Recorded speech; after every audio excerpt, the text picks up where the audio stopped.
Salut, c'est Harry Sultan. J'ai vu cette vidéo sur YouTube où Douglas Murray était assis quelque part au Qatar, je crois, où l'autre Qatari était très hostile. Elle posait des questions très orientées, auxquelles je pense que Douglas Murray a très bien répondu, sauf à une question en particulier où, selon moi, Douglas a été un peu trop indulgent. Alors, bien sûr, je ne prétends pas être meilleur que Douglas Murray. Je suis assis ici. C'est pourquoi il m'est peut-être plus facile de parler comme cela me vient. Douglas, face à un public très hostile, a répondu brillamment à chaque question grâce à son génie habituel. Mais sur celle-ci, je pense qu'il a été un peu trop indulgent. Alors, regardons cette question et je vais vous dire quelle serait ma réponse. Je vais donc évoquer brièvement l'expérience d'immigré de ma mère. Je souhaite revenir sur ce que Barksman Hill a mentionné, le pouvoir de l'éducation et l'importance d'expliquer comment les réfugiés s'intègrent dans le développement économique. Je reste très sceptique à ce sujet car quand ma mère et ses parents sont venus au Royaume-Uni, on les traitait encore de sales. Quand elle raconte des anecdotes, personne ne m'a jamais traité de sale. Donc ce que vous suggérez peut aussi être remis en question par mon expérience. C'est pourquoi nous n'utilisons pas les expériences anecdotiques comme preuve. Diplômée de l'université d'Oxford, elle demeurait une personne de couleur non reconnue comme citoyenne. Elle a obtenu son diplôme à Oxford, ce qu'elle n'aurait pas pu faire au Pakistan, en Afghanistan ou dans son pays d'origine. Et elle n'est toujours pas une égale. Toi, on t'a donné une place égale à la table. L'Occident, le Royaume-Uni, a été une société très ouverte depuis très longtemps, même à l'époque du racisme. Le fondateur du Pakistan, Muhammad Ali Jinnah, il a créé le Pakistan. Mais dans sa jeunesse, il est aussi allé au Royaume-Uni et a obtenu son diplôme de Lincoln's Inn en tant qu'avocat. C'était un homme de couleur. Le monde était très différent à cette époque. Je suis sûr que le racisme existait dans une certaine mesure.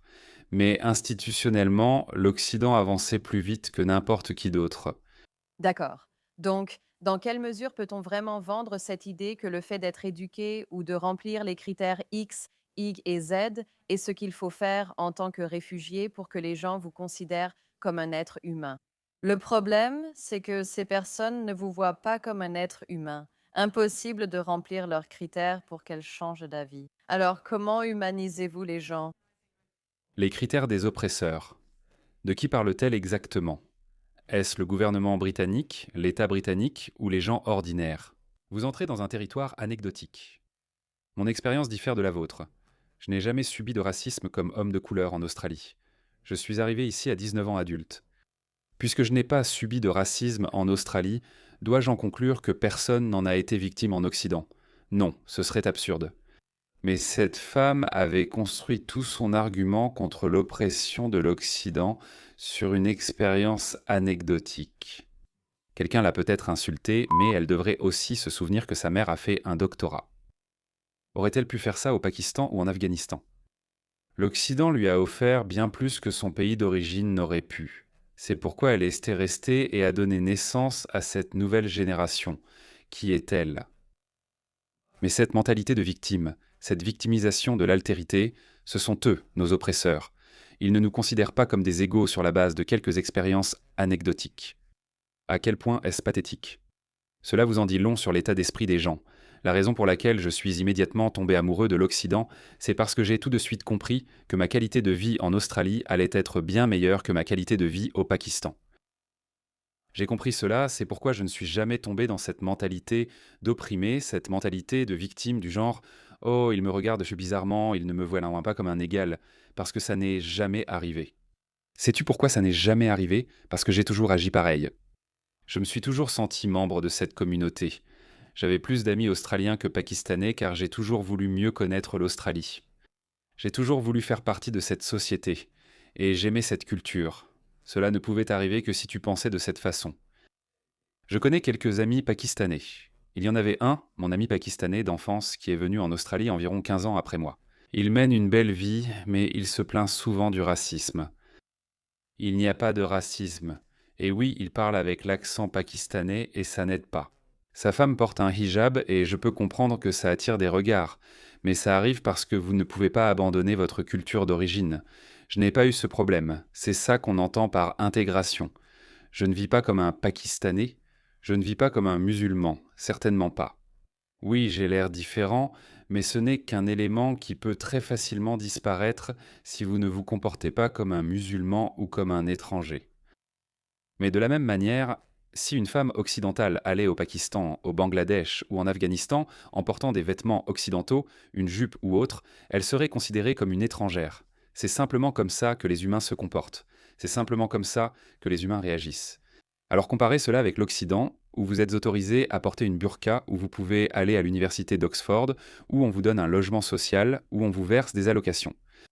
Vous n'êtes pas autorisé à mourir de faim. Donc, on dirait que toute son identité était construite autour de cette idée. Je suis opprimé. Et cette femme va évidemment être d'accord avec cela. Voyons donc comment Douglas répond. Je ne pense pas qu'il va avoir la chance de lui répondre. Mais elle va ajouter une autre question par-dessus, qui est en fait très pathétique. Et je pense que Douglas aurait pu donner une réponse plus dure que je vais donner. Merci beaucoup. Je me tourne maintenant vers vous, Douglas Murray, parce qu'une grande partie de votre argumentation, Douglas, semble porter sur le nous contre eux. Le fait que vous, nous avons... En réalité, c'est elle qui a instauré ce nous contre eux, ce qui n'a rien d'anormal car c'est toujours ainsi que fonctionnent les humains. Tout au long de l'histoire humaine, les gens sont partis en guerre, pas pour Hélène de Troie, pas seulement pour un territoire, mais pour leur ensemble de valeurs, pour la domination de cet ensemble de valeurs. Chaque empire que vous regardez essaie de conquérir l'autre, soit en les laissant en ruine, soit en remplaçant leur système par le leur. Chaque guerre que vous examinez, les Romains l'ont fait, les Grecs l'ont fait, les Perses l'ont fait. Les communistes essaient de le faire, et l'Occident le fait aussi. C'est toujours comme ça que ça fonctionne, parce qu'une civilisation ne peut pas s'étendre, grandir ou devenir prospère et réussir à moins qu'elle ne croie que ses valeurs sont vertueuses et bonnes. Regardez, c'est ce que font les musulmans. Les musulmans disent aux Américains qui étaient anéistes, n'ayez pas de chien. Merci d'arrêter de boire. N'autorisez pas vos femmes à porter des jupes ou des vêtements courts, ni à sortir la nuit, etc. Ce sont des valeurs islamiques qu'ils cherchent à exporter en Occident. Et l'Occident, à ce stade, se sent pour une raison ou une autre un peu coupable et un peu honteux de ses valeurs. Non. Vous devriez dire « Oui, nous croyons que nos valeurs sont supérieures aux vôtres. D'accord, cela n'a rien à voir avec vous en tant qu'humain. Vous n'êtes qu'un petit rouage dans la machine.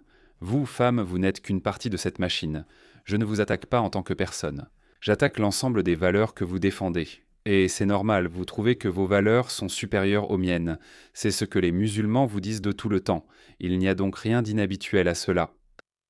Nos propres valeurs, notre identité britannique, nos propres vertus, et ils viendront sur nos terres avec leurs valeurs, leurs traditions. Vous semblez presque suggérer qu'ils viennent dans vos pays avec des valeurs inférieures. Oui, je ne pense pas avoir dit ça à aucun moment. Et c'est encore une autre chose. Je pense qu'il aurait dû le dire. Je n'ai pas dit ça, mais c'est vrai pourtant.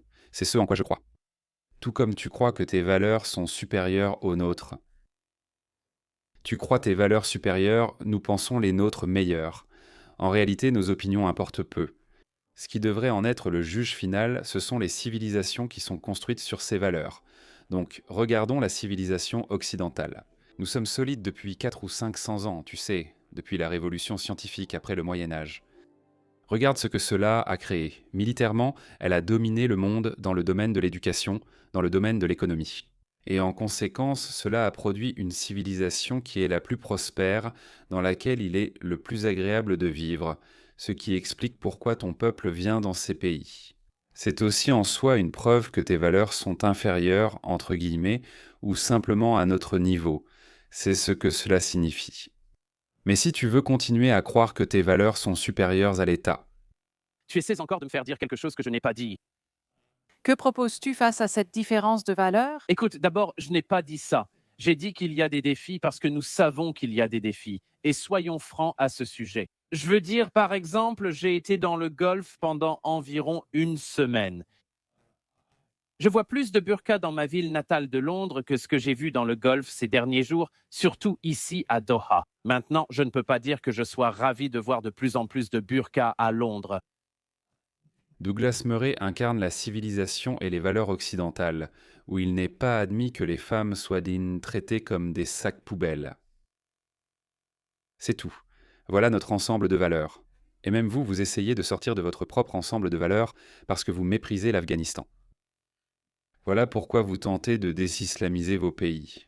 Pourtant, le Qatar reste un cas à part. Le Qatar exporte et finance les universités occidentales selon son agenda. Je pense qu'il faut se méfier de ce pays, qui est dangereux. Ressentirais-je de la haine envers ceux qui les portent?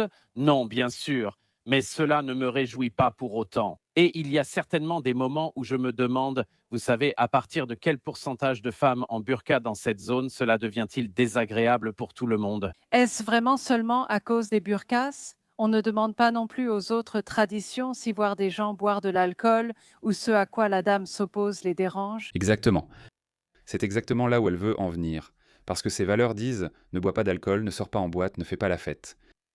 Bien sûr, vous ne comprenez pas les personnes qui sont favorables aux valeurs islamiques, comme ne pas avoir de chiens comme animaux de compagnie, ne pas manger de bacon, ne pas sortir et ne pas donner trop de liberté aux femmes. C'est ce que vous pensez selon vos valeurs. Nous pensons que nous devrions maximiser les libertés individuelles parce que c'est ce que nous avons. Nous avons 400 ans d'histoire à bâtir une société meilleure, mais elle s'effondre car des personnes de cultures aux valeurs différentes ont été importées.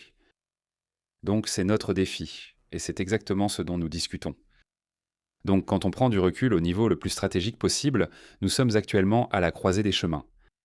Le système de valeurs qui a servi l'Occident pendant 400 ans, la liberté individuelle, la minimisation de la sécurité, le capitalisme, la démocratie, les droits de l'homme, ces valeurs ont vraiment bien servi l'Occident. Mais maintenant, nous sommes confrontés à une culture étrangère et dans l'évolution de notre civilisation, c'est-à-dire la civilisation occidentale, nous pensions que tous les humains sont égaux, qu'ils pouvaient devenir, qu'ils allaient maintenant fusionner, s'intégrer et devenir comme nous. Cependant, quelques 40, 50, fait 60 ans plus tard, nous découvrons que même si des cultures étrangères restent ici pendant 2 ou 3 générations, elles ne changent pas leurs habitudes, elles n'abandonnent pas la culture de leurs parents. La culture n'est pas comme une veste que l'on peut enlever à l'aéroport pour en mettre une autre dans un nouveau pays. Ce n'est pas comme ça que fonctionnent les cultures. Nous le découvrons et devons trouver de nouvelles solutions. Nous devons aussi ajuster nos valeurs, peut-être réformer certains de nos principes. Parce que ce qui a fonctionné pendant les 400 dernières années pour des sociétés homogènes ne fonctionne pas pour des sociétés multiculturelles. Eh bien, nous pourrions le faire en Grande-Bretagne. Je ne le suis pas, je dois dire. Qu'est-ce qui ne va pas avec un point de vue centré sur l'Occident en Occident? Nous n'avons pas à nous en excuser. Avoir une vision occidentale n'est pas un problème. Nous ne l'imposons pas au Qatar, ni ne leur demandons d'adopter la démocratie, même si nous l'avions fait auparavant. Mais je pense que cette époque est révolue. Nous n'allons plus leur faire la leçon. Donc non, il n'y a rien de mal à avoir une vision du monde centrée sur l'Occident en Occident. Vous perdez votre temps si vous pensez pouvoir convaincre un Britannique qu'on devrait arrêter de boire de l'alcool à cause des gens qui arrivent dans notre pays. Ça n'arrivera pas. Pourquoi ces choses? Vous allez avoir des traditions qui ne correspondront pas tout à fait aux leurs. Eh bien, ce n'est pas le cas, oui. Mais vous êtes tous dans leur pays. Ton argument serait valable si les Britanniques allaient au Qatar et forcèrent le Qatar à ouvrir des boîtes de nuit, des bars et des pubs, et à nous laisser nous promener dans les rues ivres et être des hooligans du football. Là, ton argument tiendrait. Ça, c'est contre nos normes traditionnelles ou notre ensemble de valeurs. Là, ça marcherait. Ça ne marche pas quand tu vas dans leur pays, comme cette femme ingrate qui pose des questions, qui met un hijab. Et elle a dit « Ma mère a fait un doctorat à Oxford, mais on l'a traitée de sale. » There are, as I said, and before we got all confrontational, which you did from the situation, you have to work out what things you're willing to give up, which things you're willing to compromise on, and which ones you're not. You're not going to persuade the Brits to massively change their culture, but let me just make the point. Chaque société a certains aspects auxquels elle ne veut pas renoncer. Celle-ci au Qatar, c'est pareil. Tout le monde est comme ça. Alors, s'il vous plaît, n'essayez pas d'en faire une grande affaire européenne. Ce serait une manière vraiment, vraiment malhonnête de faire. Ce serait une manière très malhonnête de répondre à cette question. Voilà, c'est tout. Je pense que Douglas aurait pu être un peu plus agressif dans la défense des normes occidentales parce que, en Occident, oui, nous allons avoir une vision du monde centrée sur l'Occident. Nous n'adopterons pas une vision du monde centrée sur l'Afrique. C'est, selon moi, le cœur du problème. Les valeurs occidentales ont fondé la plus grande civilisation de l'humanité. C'est devenu trop libéral. Et ensuite, elle a commencé à s'excuser pour les valeurs mêmes qui ont fait d'elle la plus grande civilisation sur Terre. Plus vous vous éloignez des valeurs occidentales, plus vous vous excusez pour votre existence, pour votre identité et pour vos valeurs, plus vous serez mal en point en tant que civilisation, en tant que pays. Donc pas besoin de s'excuser. Je dirais « désolé, je ne peux pas le faire ».